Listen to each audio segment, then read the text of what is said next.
If you want to know exactly what your borrowing capacity amount is or how much you can borrow to buy your next property, then you need to watch this video all the way through till the end, because in this video I'm going to break down exactly how much you could possibly borrow and the ways you can go about finding it.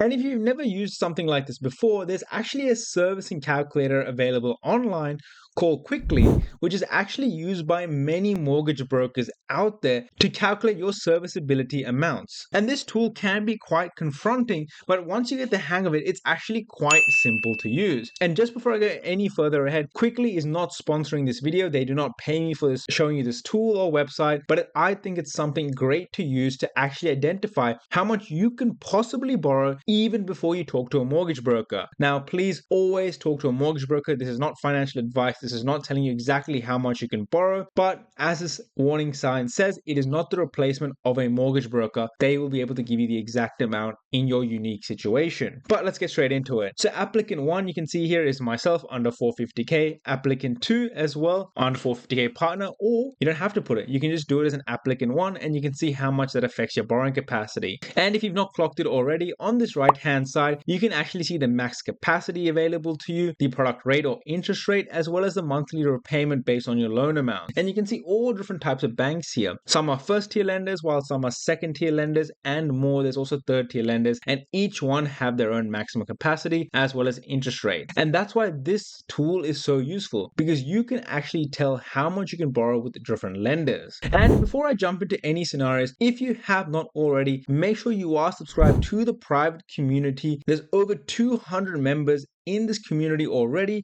There's 30 plus reviews for you to go have a read of. There's so much resources, templates, links, exclusive content, as well as weekly community calls, which is so useful. So if you're feeling lost, confused, or unsure about where to go next, what to buy next, then you need to be part of the community. Not only that, we have mortgage brokers within the community helping you guys out. So if you have any finance related questions, then you can jump into the community and ask away. Let's get back into the video. So let's take a simple scenario. For example, we've got one applicant, which is myself, and then I also have a partner. And this is a common situation that most people find themselves in. I'm married to the other applicant over here, as you can see, and I make on this one $125,000 as well as 95k for my partner. If you adjust this number, your annual income, your maximum capacity will automatically change as well. And this is automatically calculated for you. So it's very easy to use. And you can also put, if you have another job, if you're casual, commission, if you got bonuses as well, you can add that all into your income area. You can also see there's HEX involved as well. So if you've got HEX, you can put that in and you can see that there's a direct impact onto your maximum capacity as well, which is really useful to use if you're starting out and you're a young person. But before I go into anything else, after I put my income and stuff, what you want to do is actually look at living expenses, because this will also affect your serviceability. So if you have rent, you should need to put your rent amount in here, and you can either put your detailed expenses here, such as your food, groceries, phone bill, etc., or you can just put all together simply how much you spend per month, and you can add that in. And again, that affects your borrowing capacity. So if you lived at home and you had no rent, then your borrowing capacity will drastically improve, but that's not the situation for most people. So let's put in some basic expenses in a simple, easy way to just show you how to use this tool. Now we've got applicants, we've got income. If you're self-employed, you can add your business into there. I'm not going to go into that. That's a bit more detail. But if we look at the securities and rental income and proposed loan, right? So say, for example, I'm looking to buy my first investment property. We can add the address here, the postcode, and say I'm looking for a property for $500,000. It's an investment. I'm looking at a house. I am purchasing it, and 50-50 split between us two, myself and the partner. And its weekly income is going to be roughly $500 or 5.2% yield. And there's some investment expense every single month, so around $250. And now that loan, you can already see here, if I have a normal standard loan of about 80% or 84%, and we can just add our loan amount here. And that loan amount could be anything from 88% LVR ratio, like you see here. I'm going to put a 30-year term on a 5% interest only, because that's what most people will do, an investment loan. And you can see that's what my maximum capacity is and how much I can borrow.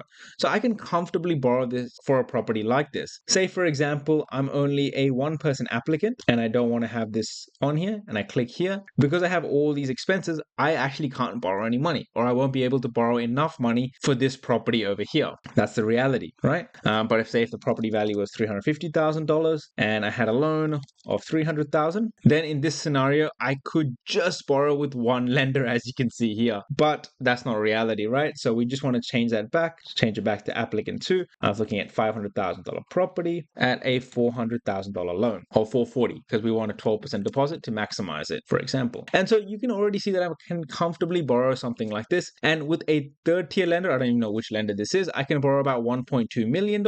And with CommBank, which is a first tier lender, I can borrow about $1 million. And so this already gives you different products and rates that are going for each different type of lender, which is really useful because now you already have an understanding of how much you can borrow even before you talk to a mortgage broker. But this next part is where this tool becomes even more useful, right? I'm going to show you why. And I'm going to add some existing home loans because this is a situation that I've been in. For example, I already have one investment property, put a loan limit, I put the balance in, I put the rate that I'm paying for one of the loans, 5-year interest. And if I click this button, it will automatically calculate my repayments. It's an investment and I'm going to put CommBank. Perfect. What I'm going to do is I'm also going to add a security to tie it with that property, right? So this first home loan is tied with this property. And this next one is tied with the other property. So 550, yeah, it's a house, weekly income, 620, and about, 300 monthly spend, right? And you can see what's happening on the right-hand side here. You can see the maximum capacity start to change. And this is really important to look at, right? And I'm going to tie this loan. So security number 2 to security number 2. So that loan is tied to each other. Let's add one more. And this is how you can simulate different scenarios, right? I am really showing you in real life, in real time, how you can simulate different scenarios based on your own situation. Once again, I'm putting a loan here and you can see, wow, it's already changed, but I haven't added the security just yet. Put that in. And once again, it's an investment. And this is with a third tier lender, for example. So I put First Mac. So my already existing repayments is $4,700, right? And I'm going to add one more security, investment. This one is $470,000. House, residential, that's $500. So the rental income is not as great. And we can put it in, right? And you can still see here, even after I've added 2 more investment properties and I've got all my expenses, I still have enough borrowing capacity with third tier, first tier lenders to actually borrow this home loan. This one you see here, right? So, and you can see here, some of these banks like Suncorp, Kudos, Bank of Australia, they don't provide me enough funds to buy this next investment property. But places like ANZ, Westpac, Pepper Money, they all have enough money or borrowing capacity to allow me to purchase this next house. But say, for example, okay, what if the proposed property I am buying, this one here, security number 1, the rental yield isn't as good? Say, what if it's only 400? It's at a 4% yield. Again, you can see that some banks will allow it, some banks don't. Say, for example, my existing loan doesn't have that good of a rental income at 3.78. We can see some more banks fall into this red section here, which means I can't borrow with them. Same thing I do with security number 3, an existing one. Once again, more banks like NAB, CommBank won't allow me to borrow any more money. And this is why it's really important to find the right properties with good yields, good security, etc. Because if you don't, it can be very difficult to continue to purchase investment properties. And so this is what you really need to do.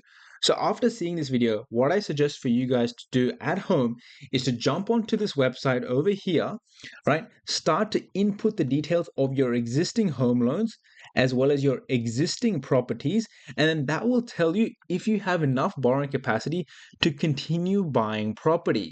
Because if you don't, then you know you have to change your investment strategy. I hope this video has given you the starting point to work out your serviceability, your borrowing capacity, and actually take that extra step initiative forward before even contacting your mortgage broker. And like always, if you have not already, make sure you jump into the private community because the value I provide in the YouTube videos is only a small snippet of what I could really do for you.